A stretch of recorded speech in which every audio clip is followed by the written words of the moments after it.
The world is on fire. The podcast with David Cortez. Okay. How's everything been? Pretty good. Okay. What's been happening the last week? What's been going on? Yeah, what's been happening? Um, Not much. Okay, cool. Did you just wake up or what's going on? Yeah, I did. Okay. Okay. Cool. So today we're having the, what is it? Ninth episode? Ninth episode, right? Of the podcast. It's crazy. It's crazy. Today will be the episode that either gets me canceled or launches me into popularity. Oh boy. Oh yeah, it's gonna be interesting. It is gonna be interesting. So have you watched the TV show Squid Games? Sorry, Squid Game? Yeah. Have you seen the whole thing? Just the first and second season. Well, oh yeah, there were three in total because the third one just popped recently, just dropped recently. Uh, Mm-hmm. yeah, they had paused it when they unmasked no when they killed Gion's friend, right? Mm-hmm. And then the front man, the guy with the black mask, he shot Gion's friend. Oh yeah. That's what happened. So the reason why I bring it up is because today's episode, I mean, I have a couple of titles for it, but thinking about calling it something like Squid Game, right? Squid, welcome to the Squid Game, the real life Squid Game. So I mean, the show is very interesting because it really shows the great degradation of morality in the show over Mhm. time. So in the first season, I mean, people are still trying to. I mean, people were trying to like keep it together, to like stay friendly, to not try to get too animalistic, right? So Guillaume's friend was there. They made other friends, and you were seeing, their morals slowly fade away throughout Mm. the show. It's pretty interesting, pretty crazy because I mean he knew one of these guys. Like, he knew two of them, right? He knew two of them, right? In the movie, inside in the show, he knew two of them. I think it was Sang Woo. I think it was Sang Woo or something, and another guy that he knew. I think in the was no, that was the second season, right? I'm getting them confused. Sorry, getting them confused. But he knew somebody in the first season. He had like a friend or something inside there, and the guy who he made it to the finals with Yeah. when they finally played Squid Game, the actual game. Somebody he grew up with. Yeah, exactly. So he already Mm. knew this guy, and I mean, you saw how this other guy slowly became more mischievous, more of a trickster. Mm. I think the other guy's name was Ali, if I'm not mistaken, right? Ali. I can't remember. It's been a while, but I mean, in the first season, he tricked his friend by taking away the marbles, and he replaced them with rocks, and he kept all the marbles, which is pretty crazy, by the way. He did that to his friend to win the game. So it's a pretty dark show. It just ended, sort of quote unquote ended, because there was like a cliffhanger Mm. type situation. I mean, multiple cliffhangers at the end of the show. But the reason why I bring it up is because, I mean, of a lot of different reasons. I mean, first of all, the show's online right now, so everybody's watching it, so it's pretty cool. They're watching it on Netflix. I'm not Mm. marketing for Netflix. I'm just saying, right? Right. But the show, it shows so much. It shows so many different faces of humanity. One of those is morality. So I mean, from the jump, I mean, you have to play the games, and then people are not sure what the games are exactly. They just want to win the money, and then out of nowhere, people start dropping like flies in the Mm. game of red light, green light. That was crazy. The first season was crazy. Like, no one saw that coming. But what was pretty interesting and telling was, after the first. I mean, you think that after the first game, everyone was said, no, let's not play this game. This isn't humane. This is cruel. This is not right. No. What did they all do? They kept playing. They kept playing. They kept playing and kept saying, let's keep on going. And the more people died, the more money there was in the piggy bank, and the more they wanted to keep on going. That's insane. So, I mean, initially after the shock wore off, they started to become more, I guess, greedy. Let's call it greedy. Um, or maybe they started to, fixate mainly on the money, not on what they were doing that was wrong, which is pretty interesting, by the way. But the reason why I bring this up is because I'm going to bring up different things throughout the podcast, and today's podcast really dives into the economy, into the economy in the world as we know it being like the Squid Games. It really is when you think about it. So the first one is morality, right? And civilization. There is a small layer between being civil and being chaotic and being uncivilized. There's a thin layer, right, that keeps people, from kind of losing it and starting to rob each other, kill each other, do all these different things. And this is morality. But what happens when people are pinned against each other as a way to survive, for survival, for competition, for goods, for needs, for all these different things? What happens to people? What happens? Your opinion, Genia. What happens?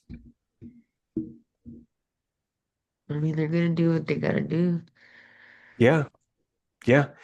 With the show though, all these people that they picked to be in the Squid Game, right? That were picked by the people who were the recruiters of the games. They picked people who owed money. They picked people who were poor. They picked people who were already suffering at the hands of, let's go with capitalism. Let's go with capitalism and debt. Debt, the way that it's I guess portrayed in the show, is meant to be symbolic of this trap. And once people are inside of this trap, this big trap, then they can be exploited significantly.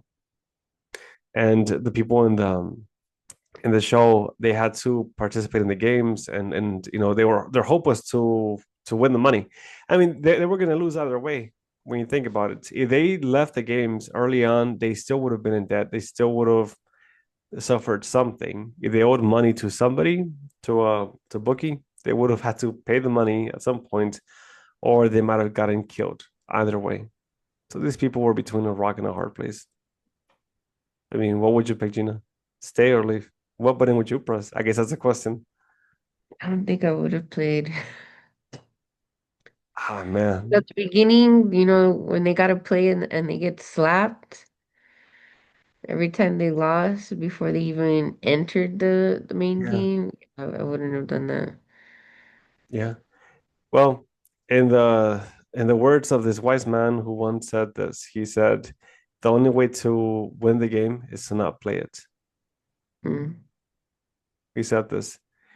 I think it was a movie or a show or something where this was featured, where there was a video game that people were playing, and everybody kept on losing. And it was a movie. It was a movie, right? It was a movie. I think it was like an end of the world movie where if people could not beat the computer, it was gonna beat them. It was gonna kill the entire world. It was gonna blow everything up. And everybody kept on trying to beat the game. And I think this kid said, "No, you don't play. The only way that you win is by not playing." And at the end of the movie, the everybody lived. The world didn't explode. Armageddon didn't happen, and people lived. So the only way to win the game was to not play it. If you played it, you lost already. That's the thing. I could go into psychology and how that pertains to conflict, codependency, all those different things, but maybe a different day. Maybe a different day. But the only way to win the game is to not play it. Ideally, the best way to win the situation is to never be in a situation where you're already indebted like crazy. Because at that point, you're already between a rock and a hard place. You're going to lose either way. And at this point, it's a matter of whether you want to try to win, risk dying and risk killing people, and be financially secured, or to just not go and just die either way. By that point, it's too late. At this point, you're in a bad situation that you can probably not get out of, like in the show. These people probably all felt trapped. They probably all did. What do you think about that metaphor or that saying? The only way to win the game is to not play it. Um, I think it's a smart move, but you're also not taking any risks. Yeah, but I suppose that when I said not play it, I mean like never allow yourself. And I'm not gonna try to reference Jordan Peterson too much in this, right? But he's somebody that I don't know why, but we think alike in a lot of different ways. Not sure if that's a good thing or a bad thing, but we think alike in a lot of different ways. He was doing an interview, not an interview, more like a Q&A with people recently, not recently, a couple of months ago, where they asked him a couple of hypothetical questions. One of the questions was, "What would you do if you were in Nazi Germany during the time of the, the camps and everything, and you had to protect a friend or something like that?" He said, "I will never be in a situation like that." And the guy asked him, what would you do if you were in a situation?" And Jordan Peterson kept on getting frustrated and saying, "No, if I'm already in that situation, I probably made a multitude of a bunch of wrong choices that have led me to be in a situation where I'm near these people and I'm having to either hide somebody to save them and risk myself and my family dying or something like that, or turn somebody in and then be like a bad guy." He said, "At this point, I've already made a multitude of wrong choices." He's 100% correct when he said that. However, I think he took the hypothetical a little bit too seriously. But I'll try to maybe expand on what he talked about because I think he didn't make it too clear. So if you're already being recruited by the people from the games, from the Squid Game, it's already too late. At that point, if they are able to tempt you with this and try to pull you in, you're already in a very bad spot that you got yourself into. At that point, you've probably already made a lot of bad choices to be in a situation where you're willing to kill people, take money from people, try to go into this weird contest and try to do all these different things. What series of bad choices led to these people being in these situations? Well, let's go with the examples from the TV show. Some of them, I think they were gambling. Some of them had like a gambling problem. Some of them owed money for one reason or another. Some of them were in crypto and they lost a lot of their money with, I think, with investments. Some of them, I mean, the only ones I can see that they didn't choose this was the ones with medical problems. They didn't choose to get sick or have their family members sick, so they didn't really get to choose. But a lot of the other people, they made choices that got them to that point, whether it was being very careless with their money spending habits, all these different things. But again, they made all these choices that put them in a very, very bad spot. They did. So at this point, they've already made so many bad choices that at this point they're between a rock and a hard place, and that's why they were recruited to the games. And here's the thing, though. So once desperation hits, once desperation hits, exploitation can begin. Yeah. That's crazy, right? What do you think about that? Once desperation hits, exploitation can begin. Um, I think that's when they're at their lowest, they're easy to manipulate. Yes, but a bunch of them, did they get there on their own? Did they put themselves in these situations? Yeah, they did. And that's unfortunate. But I guess that's the reason why I want to talk about some of these things with the way that the Squid Game, how it applies to real life in a lot of different ways. So right now with the economy, for example, it's so crazy. It's like a battlefield from what I hear. And from what I've seen, there are a lot of people who are being laid off in tech, a lot of people who are being laid off in different Oh companies. yeah, you read about that? Yeah. I mean, I'm not in tech. I use tech a lot. I use a lot of tech. I love AI, by the way. I love AI. I love using the AI for so many different things. I mean, a million different things. And it's really cool. But AI is also, kind of getting in the way or hurting people in a lot of different ways. Like it's destroying entry level jobs. It's eliminating entire professions, completely. It's making it to where it's taking over art, for example, coding in some ways, coding, project design to a certain degree, program design, some of these things. But the economy itself, the way that people are experiencing the economy as an environment. Think of it like this: if the economy was an environment, it'd be like the Squid Games. Okay. So boom, we're all in it now. So welcome to the Squid Game. We're all in this room now, right? If you're participating in the economy to any degree, you are in the Squid Game, in the Squid Games. And with this though, now you're here. Now everybody's here. Now everybody understands what's going on, right? With the economy the way that it is, it lends itself to a lot of different things. It lends itself to exploitation, right? So the banking system exploits people, right? It does. It does. It does. Overdraft fees, loans, student loans, right? Everything. It tries to exploit people so much to the point to where people are now basically indentured servants. They are now slaves to the economy, to the system that is hurting them. And trying to navigate the world without getting hurt by this, while being a victim of the system, is really, really hard. In fact, trying to just survive and maintain your identity and your integrity without being consumed by the system is a different thing as well, that people also struggle with. The way that one of my professors said it in my English class was, you have to find a way to be part of the machine while at the same time be able to exist out of it. You have to be able to do both. That way you'll have true freedom. And if you don't, then you just become part of the machine. Kind of like the Matrix. You have to be able to step outside of the Matrix, not be NPC.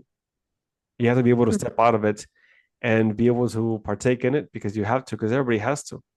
We all have to partake in the system, in the machine, but we also have the right to step out of it. But it really comes down to a lot of different things, including choice, including choice. So let's go with a very good example of this. One of the right here. So one of the examples that I have here is debts as a form of enslavement, as enslavement. So student loans is a very good example, but that one's I could talk about that one forever. But let's talk about what's a different kind of debt. Car loans, right? Car loans. Mm. Okay, yeah, that one. Let's go with that one. You know, we used to work at Gary back in the day, and we've talked about it before. Mm. When so I'll tell everybody a funny story. Not a funny story. You know what? Not a funny story. It's a bad story. I say funny because it's like it's a real thing. It's called golden handcuffs. That's what it's called. It's more like a metaphor. Golden handcuffs is symbolic of, as some of us know, being in a situation where you got to stay in a job where you get paid at, and if you don't stay in this job, sorry, if you stay in this job long enough, you might get used to a certain level of lifestyle. And if you leave this job or if you're fired, then this lifestyle kind of crumbles apart. The problem with it is though, is that if you get a certain job and then you get used to this lifestyle, start buying like very fancy cars or very expensive things, very expensive phones, or very expensive things in general, right? Then you start to get used to this lifestyle, like I said, and you can't afford to lose this job now. You can't.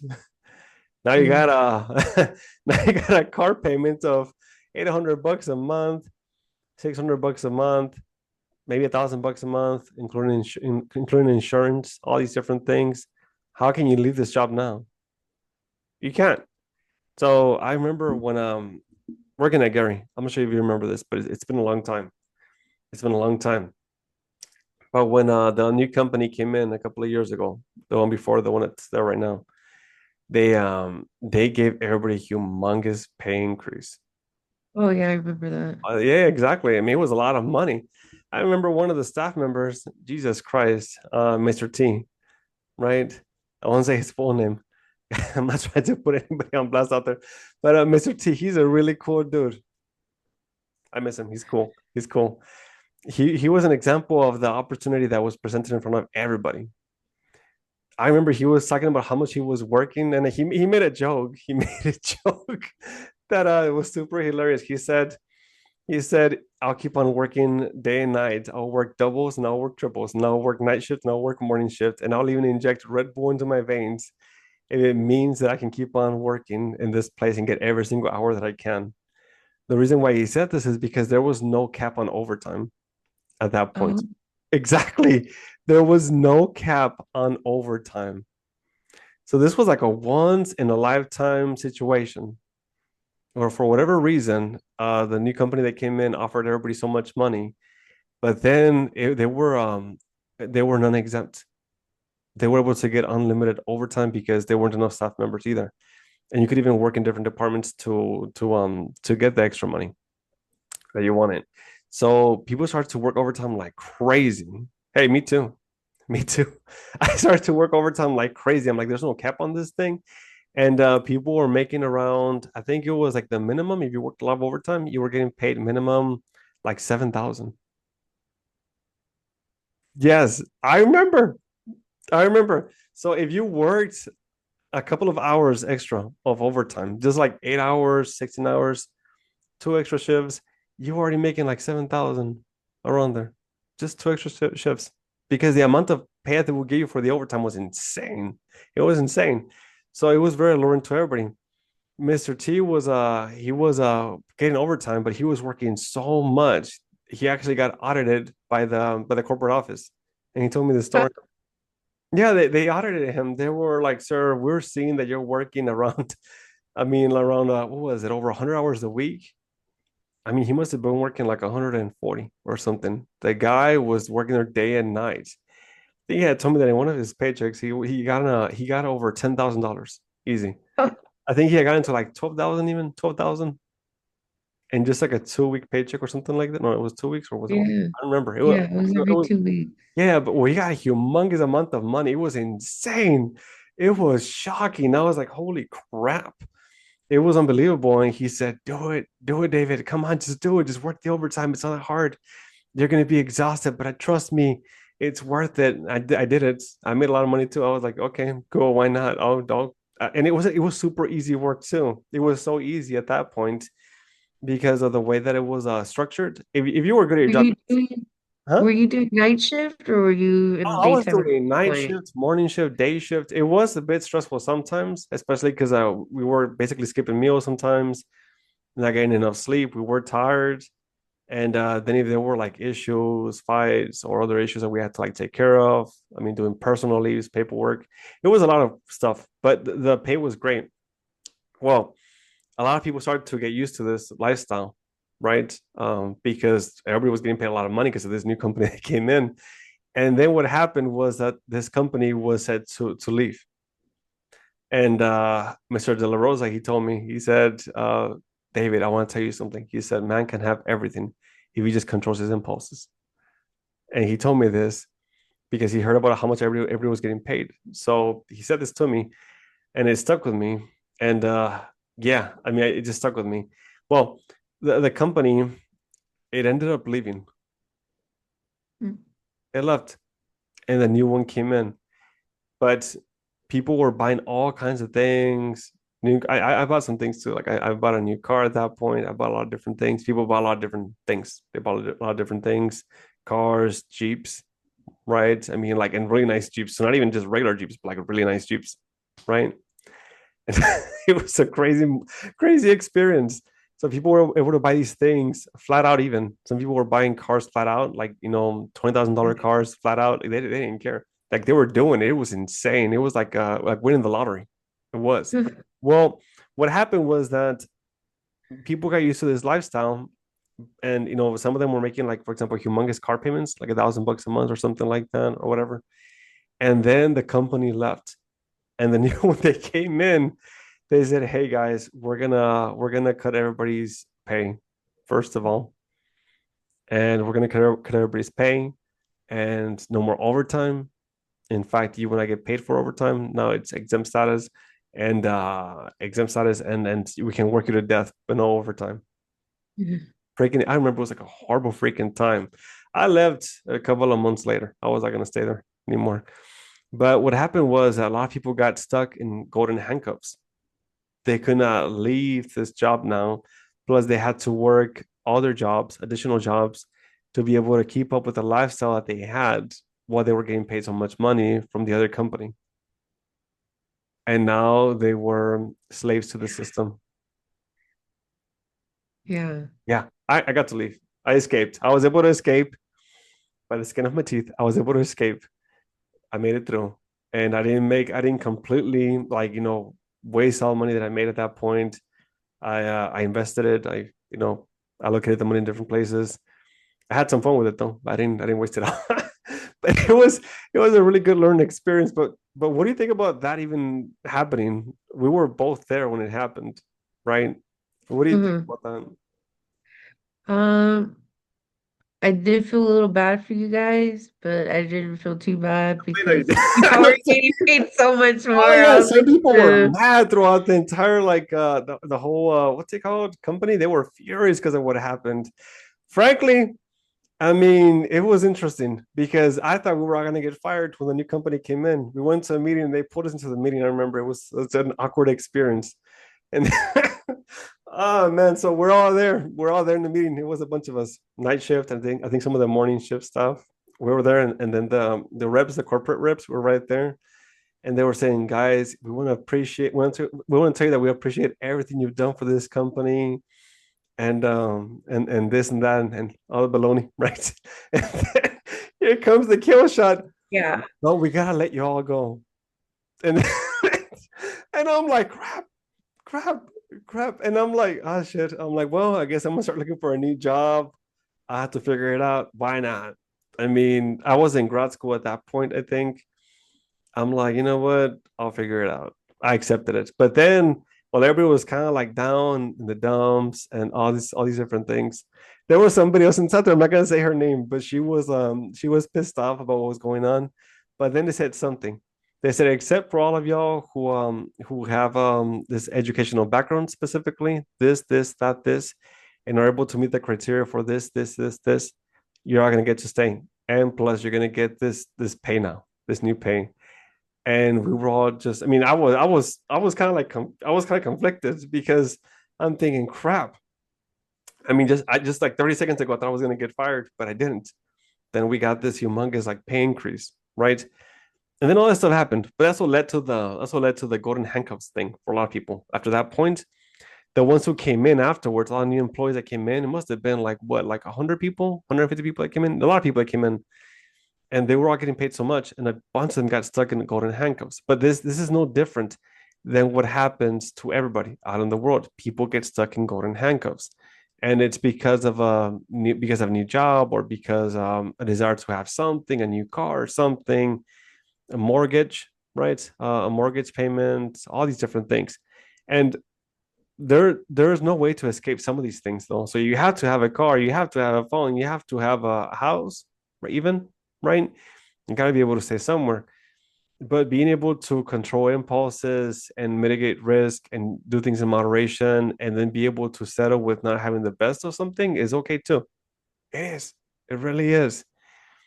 But with the show, it kind of tried to touch on this, the enslavement of golden handcuffs, or enslavement because of debt that people experience when they are not very mindful, frugal, careful of their spending habits and all these different things, and what they're doing with their money, like a responsibility essentially.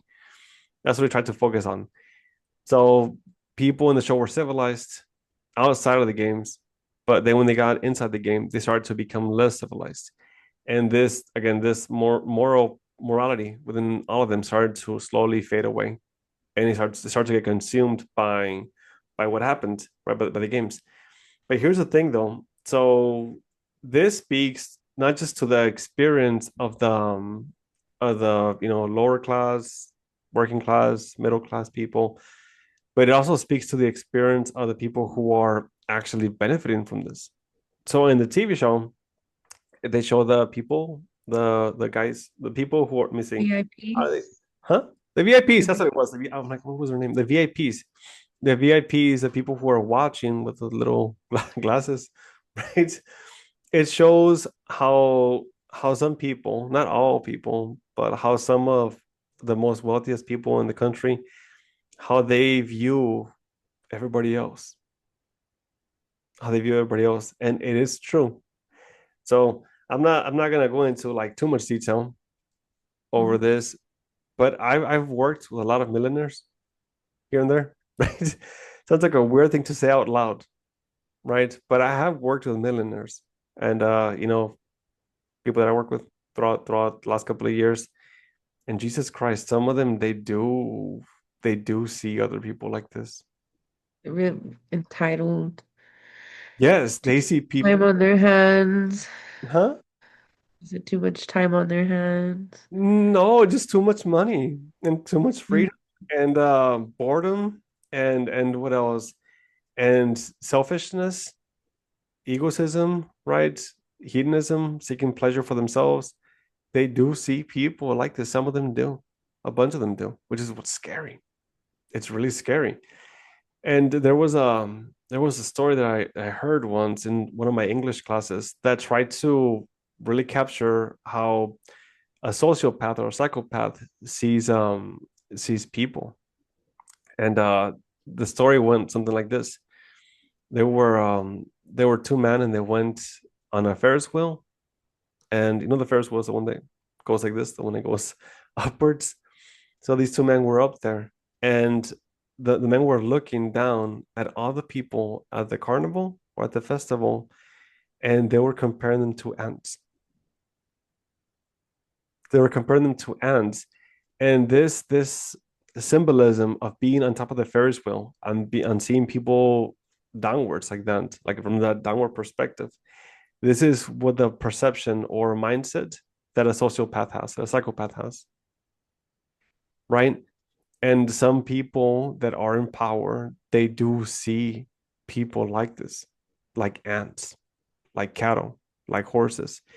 Gion's phrase, I think at the end of the second season, is we are not horses. But I think that in the first season, he had said something different. I think he had said we are not cattle or something like that. But in the second season, he had said we are not horses.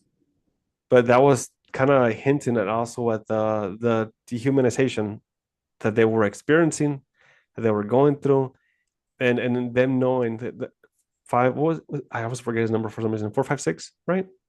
The 456. I think that was his number. I don't want to get it wrong because I really respect the character. He's really cool. But yeah, it really shows again the perspective that some people, yeah, 456. So it shows a perspective that some people have over the rest of the people in the country. What's scary is that, like I said, the show it does touch on this and the VIPs and how they can sometimes dehumanize people to benefit from them, for entertainment, for profit, all these different things. And this dynamic does exist within the country. Anybody who does not see this is blind, truly blind. But there is a dynamic that exists within the country, in which there are people in power who are benefiting from people suffering. Case in point, conspiracy theory, right? Treatment of some diseases, but not trying to find the cure, right? There's that, but also, I mean, vaccines during the whole what's it called pandemic situation. A lot of companies were benefiting significantly financially from the vaccines, and there are a lot of different examples that I could throw out there. But again, there are these VIPs that do exist. They do exist. And money is a motivator for people. Also, another point, money is a motivator for people, which is why in the game they kept on showing the little piggy bank over and over again, right? So people start to work towards the money. And again, that was their main goal in trying to play the games. But then little bit by little bit, they start to change and then become like sociopaths. There was a saying that I heard once. It said, a psychopath is born, a sociopath is made. Mhm. I mean, from a psychological standpoint, they're kind of the same thing. They just use different terms for it, hence sociology and psychology, psychopath, sociopath. But this saying kind of puts some things in perspective, right? So, yes, people can turn into sociopaths. That's the thing. They can. It's not that easy though. I mean, you have to go through a lot of different things to turn into a sociopath. You do. A psychopath is generally born because they're born like that. It's just the way that they're born. Like they're they're a little bit wired differently. But in the game, you see people turn to actual sociopaths. They do because of competition, because of oppression, because of opportunity, greed, all these different things.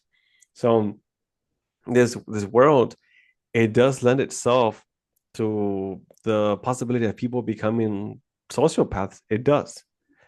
Before I go on any further, what do you think about that, Gina? That the world does lend itself to turning people into sociopaths from the maybe from the lens of the economy and the system and the machine, that it has the potential to turn people into sociopaths. What do you think about that?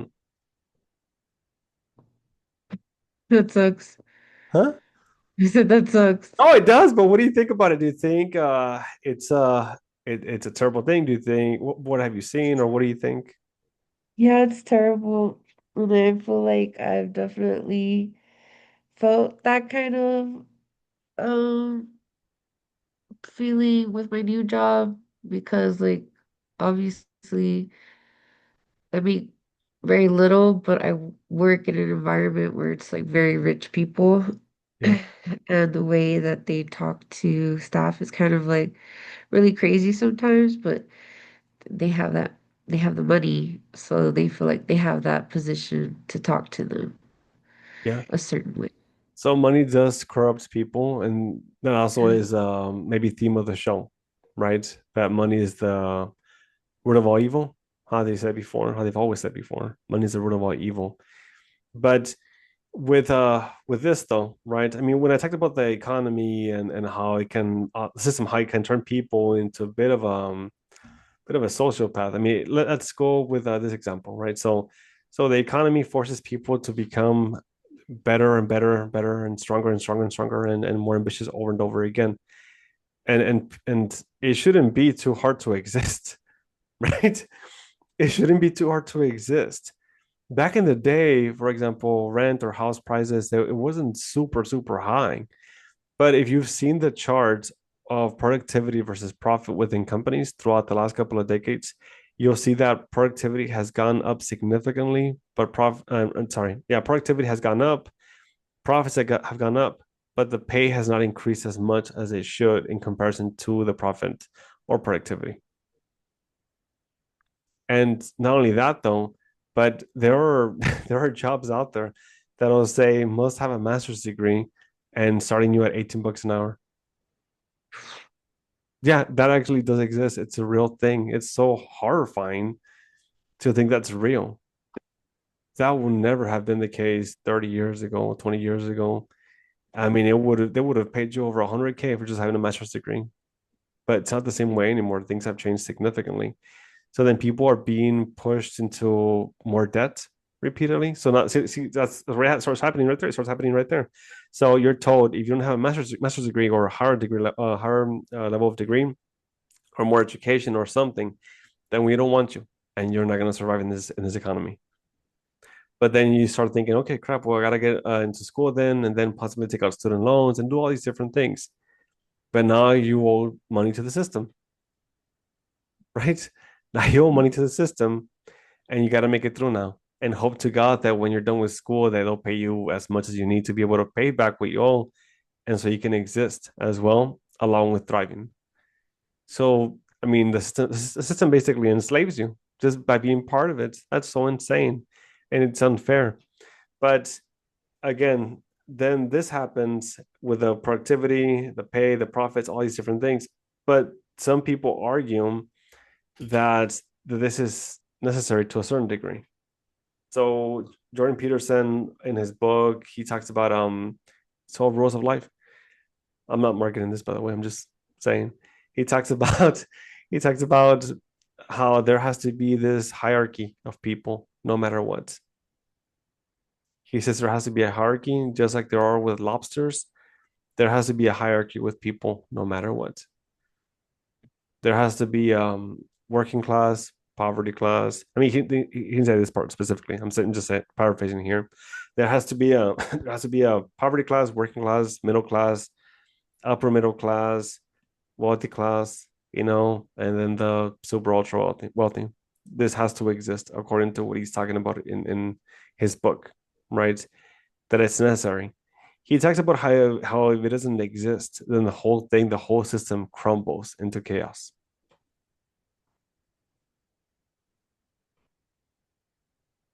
What do you think about that part?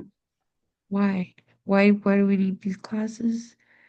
Well, because it's I don't know. I mean, you could go into a lot of different approach it from a lot of different angles, but somehow it all works in sync. It all works together in some way.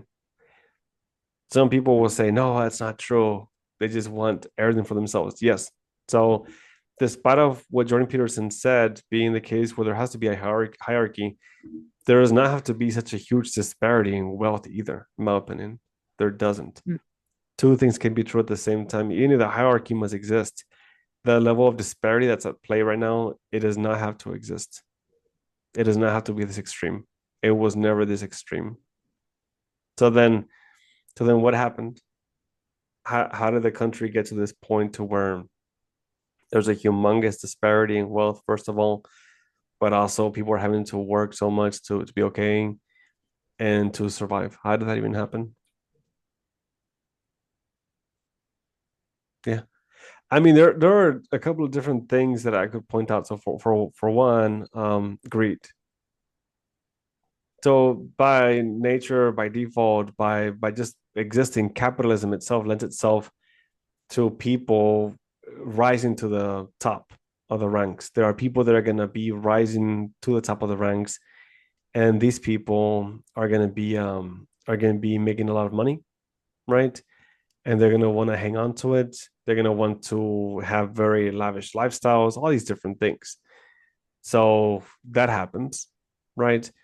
There was I think it was the guy from Starbucks, the CEO of Starbucks, was it him who was interviewed, or like he was at a court hearing or something, and they asked him about how much he gets paid and if he thinks it's fair to treat his employees like that, to not pay him that much.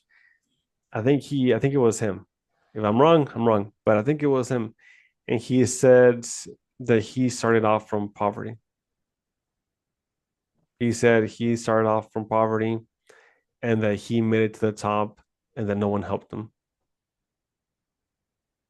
So I think what he meant to say was if he made it from the bottom to the top, he should dictate his own future. He should not be told what he should pay other people or what he should, do with his money.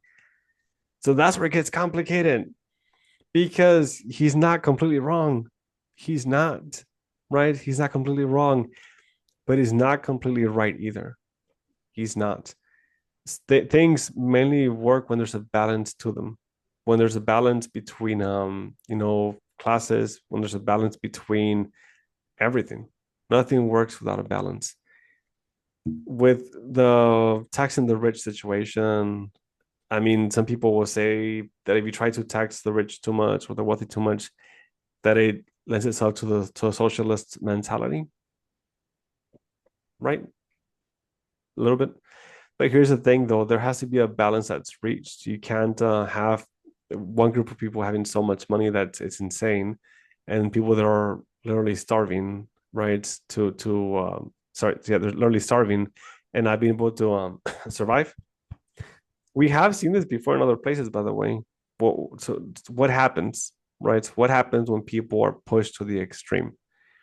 What happens if this continues to happen, where there's more and more of a separation between the wealthy class and the working class and the middle class? This has been studied. One of the things that they found was that throughout the years, throughout the decades, the last maybe 2 or 3 decades, the middle class has been disappearing. Very interesting. So the middle class has been disappearing because of the way that it works. So a lot of the money that the middle class was getting taken away, right? Because we were being taxed a lot more than other people. It was all going towards helping out to fund social programs, for example. And these programs helped out people that were in need. But if all the money is coming from the middle class and the upper class, the wealthy class, is not paying as much money, then at some point the middle class runs out of juice because they're trying to sustain themselves and trying to sustain other people by themselves.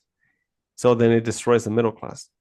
So then it goes like this, doof, right? At some point, there's like a split between the middle class gets ripped in half, first of all. And then the middle class gets pulled in this direction and that direction.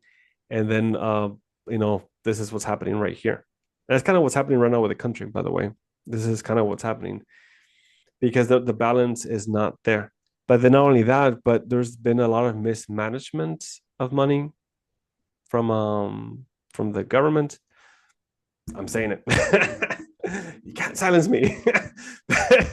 There's been a lot of mismanagement from the government over money in a lot of different ways, like so many different ways. It's crazy. So this led to, first of all, the debt ceiling, right? Being raised so much, the company basically owing so much money. And then also it led to things needing to get cut, programs needing to get cut. What happened recently with the floods is a very good example. So weather program huh? or something. As the weather program. Yeah, it got cut, it got defunded, and then people ended up dying. Like Jesus Christ, man. Like, how do you defund the thing that's supposed to help people stay alert and safe? And it happened though, right? It got defunded, and then people's lives were lost because of what happened. So that happened, right? And I call this phenomena, right? The country starving itself. Now, I'm going to explain what I mean with that. When I took a biology class, so I'm a bookworm for the audience. I'm a humongous nerd. And I paid attention. I paid attention to my classes like crazy because I loved it so much, right? I love learning so much. I had this class with my biology professor at SAMU, and he talked about the differences in body composition that people have, and he talked about how the body starts to it thrives off energy first of all, right?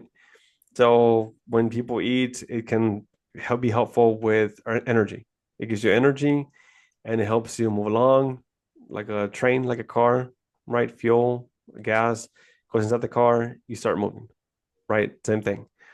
He said, but at some point, if you don't get food for days, what starts happening? Your body eats itself. Your body eats itself. Your body starts to eat itself, not just your body fat, but also your muscles. Your body starts to eat itself a lot. And the very good example of this is the TV show Naked and Afraid. Good show. Good show. And people went inside the show and they were like built like tanks, or they were very like what's it called, healthy looking, but then they ended up losing a bunch of this weight and their body started to consume itself. What happens to the country when there is not, when the economy is suffering, right? The economy suffering is symbolic of there not being enough food in the human body or fuel in the car's engine, gas tank, right? So what happens? It starts to eat itself. Now, how is it going to eat itself? Well, you're going to lose, first of all, the non-essentials, essentially, or what they consider the non-essentials. I don't consider it that. I consider a lot of different things essentials. But with the government, it'll start to consume the things that they consider non-essentials. And apparently they consider the weather program as a non-essential or as a less essential thing than other things. So it'll consume nonprofits. It'll consume nonprofits.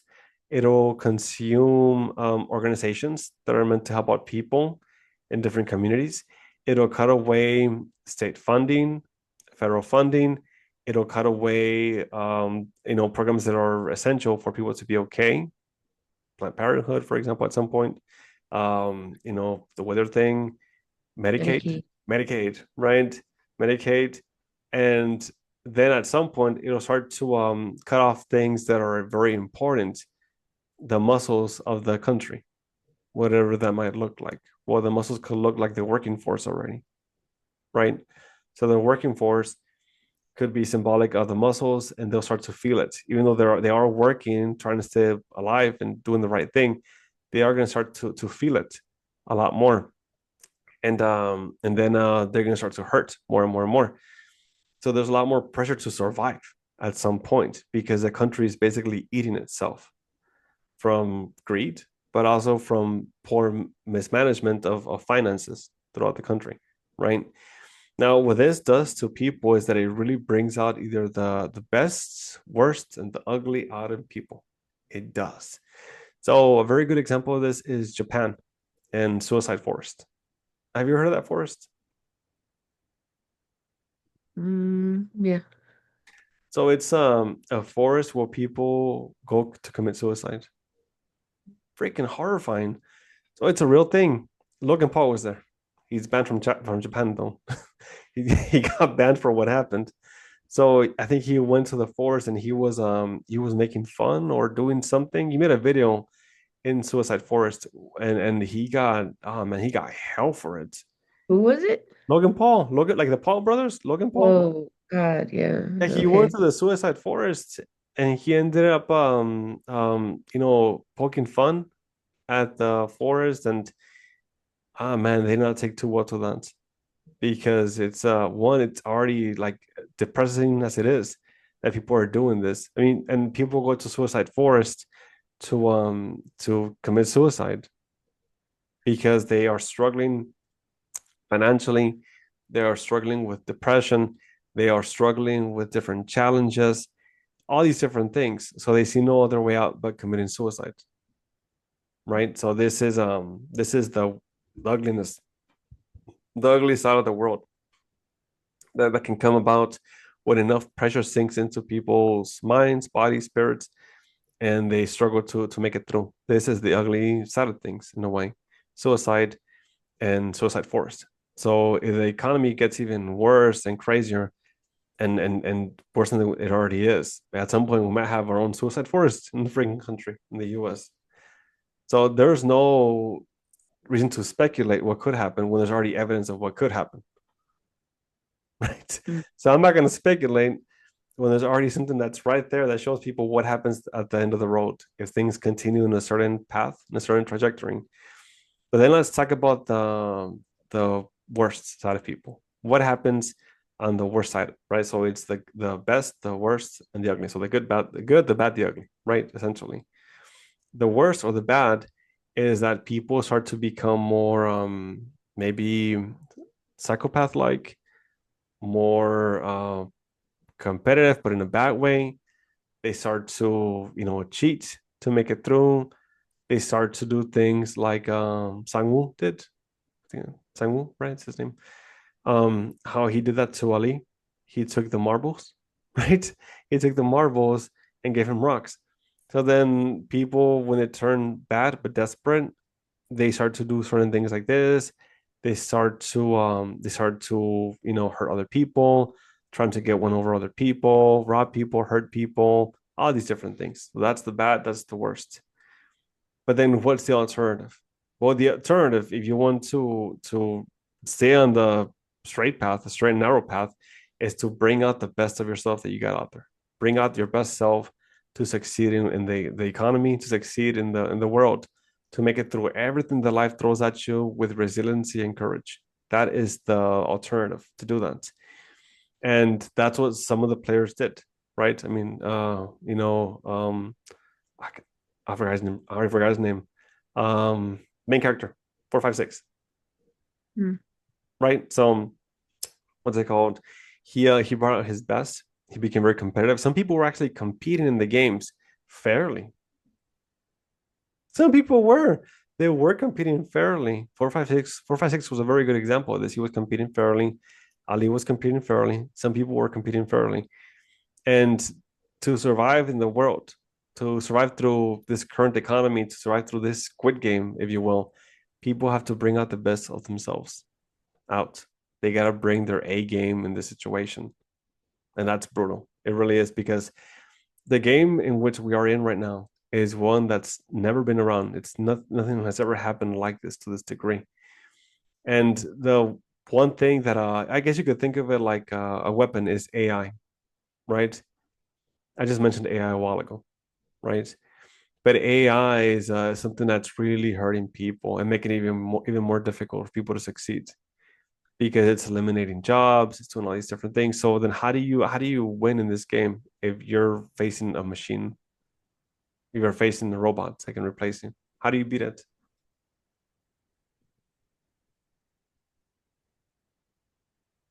Uh-huh. I had a teacher once, I think it was in fifth grade. He said, no matter how amazing technology gets, it'll never beat the human mind. He said there's nothing faster than the human mind. No machine can ever replace it. Of course, this was before AI and before all this stuff, right? I think they said that the IQ of ChatGPT is like 148 or something like that. So it's getting close to being as smart as Albert Einstein or so. And then in a couple of years, it might be way smarter. But here's the thing, though. Despite of this, there has to be this level of resiliency that no matter what the odds are, people don't give up. No matter what, they keep on fighting. They have to keep on fighting. Now, one of the things that happened, and it happened in the show, is that they were trying to show a lot of different things. One of these things was that people can make it through the games, but that they will be corrupted at the end, right? So the front man, right, the guy with the mask, he played the games before. He did. He played the games, and he actually won, and he was not a bad guy initially. He was a good guy. After he won the game, he became the front man. For those of you who don't know, that's actually Storm Shadow from G.I. Joe. Fun fact. Well, he became the front man. Now, the way that Squid Game, the show is taking place, his experience is symbolic of what happens to some people sometimes throughout life. And that is that some people become the front man. They do. So they will make it through. And there are some celebrities who've talked about this, about how they did this. They even made a movie out of this to a certain degree. Which movie was it? It was the one. Man, it was the one from the guys who made the movie Get Out. Do you remember that movie? They made a follow-up Mhm. movie. A follow-up movie. It was man. Look up or something. Huh? Look up or something. Yeah, yeah. No, it was Mhm. let me see. It was let me see. Oh, it was Us. It was called Us. I'm not sure if you saw Uh, that. But yeah, I know. Yeah. yeah, it's a good movie. But at the end, it was supposed to be somewhat symbolic of what happens to people. That once some people make it through the ugliness that is the world, that is the Squid Game, that is the economy, that is the system, the machine, that they become the front man, right? They become the front man, and it just absorbs them. It does. That's a horrible phenomenon that actually happens. It's not a fake thing, it's a real thing. People can become the front man, and people can what's it called, shift in their mindset and become more like this, which is a horrible thing, by the way. The guy from Starbucks, if he's the one that did that conference thing, maybe he became the front man, right? Because I don't think that if he when he was a kid, if he had heard somebody speaking like he was speaking as an adult now, that he'd be okay with that. He'd probably be pissed off about that and horrified by that. But he probably became the front man in his own life. He became the front man. If he hears me, buddy, he became the front man. Just so you can know, he became the front man. They're not like us. They're not like us. Just a joke. Just a joke. But he became the front man. And again, people can become the front man. So you have to fight against this thing that turns you into the front man. You cannot become like that. I had a coworker, a Revelo. Did you meet him? A Revelo from back in the day? He said the reason why the way he said it, the raza. I think he said raza. I'm not sure if you know what raza means, but raza, like the race, right? Like Hispanic race. He said the reason la raza suffers is because people make it to the top, but then they forget about everybody else. He said that. He said you must not let that happen to you too. He said you must make it to the top and not forget about everybody else. I think he became a pastor, by the way. He became a pastor. Oh, wow. Huh. Yeah, exactly. Pastor Revelo. He became a pastor or something. Last time I checked, he made a book and everything. Cool dude. Well, Nice guy. He was the coolest guy I ever met, Gary. One of the coolest guys.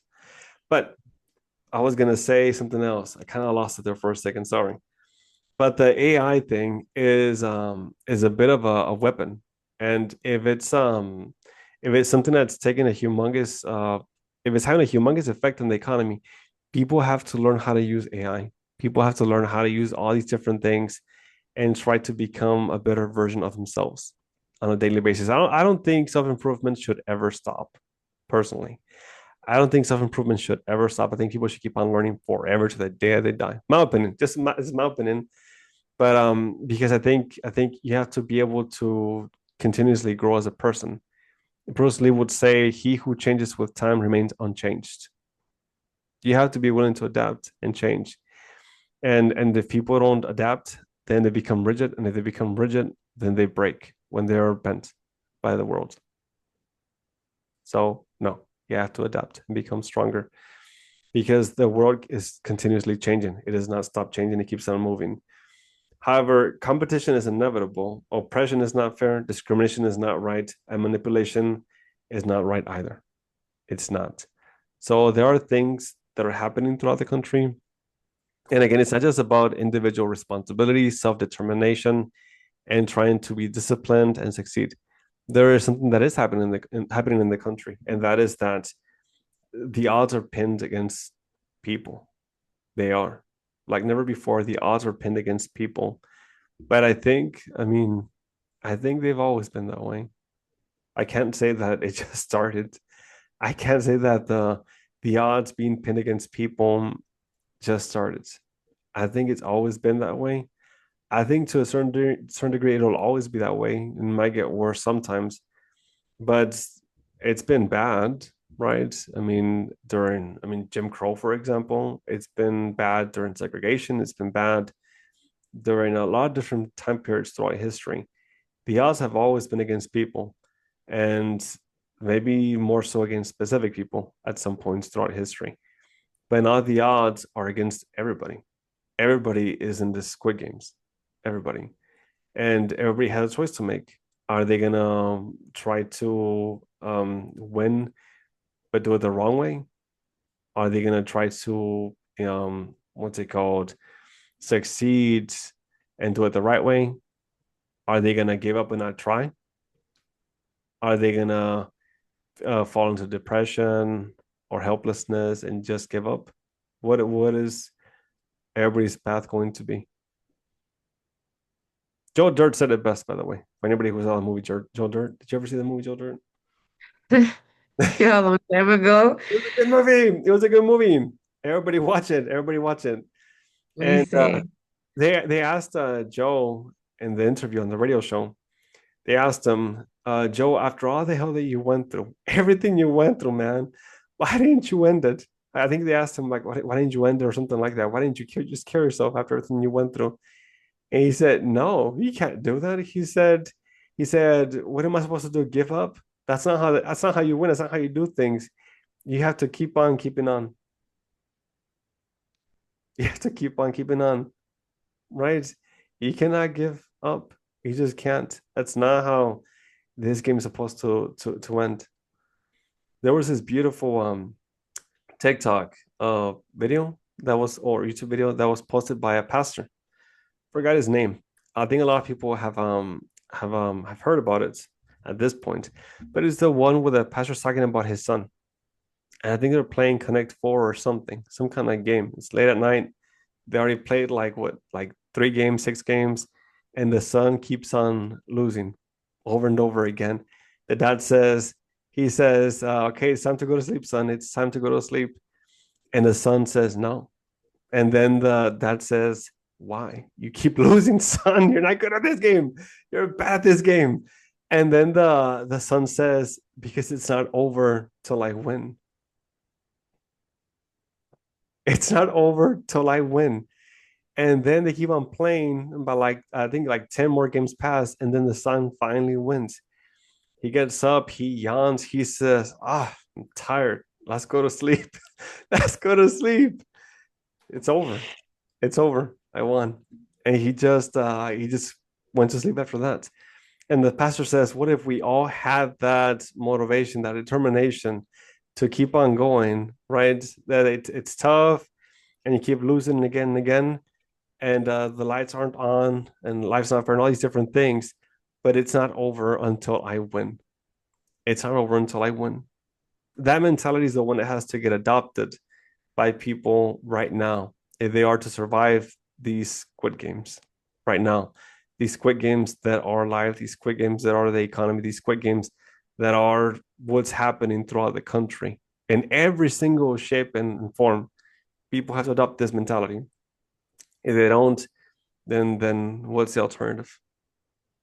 I asked somebody a while back, by the way. Again, I work with a lot of people, peers, coworkers, contractors, clients, throughout Texas, right, and throughout the country. One of them told me, I liked his attitude. He said, yeah, I'm gonna keep on trying, and I'm like, okay. He said, yeah, I'm gonna keep on trying no matter what.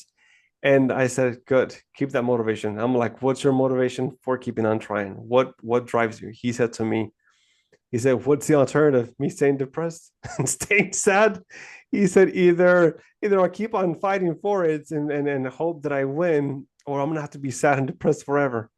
He said, and this reminded me of a famous saying that I heard once, and this will be my final thought on this podcast for today.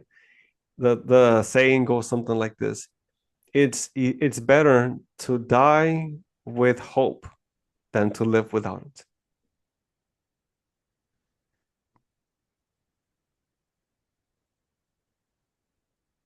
Yeah, exactly.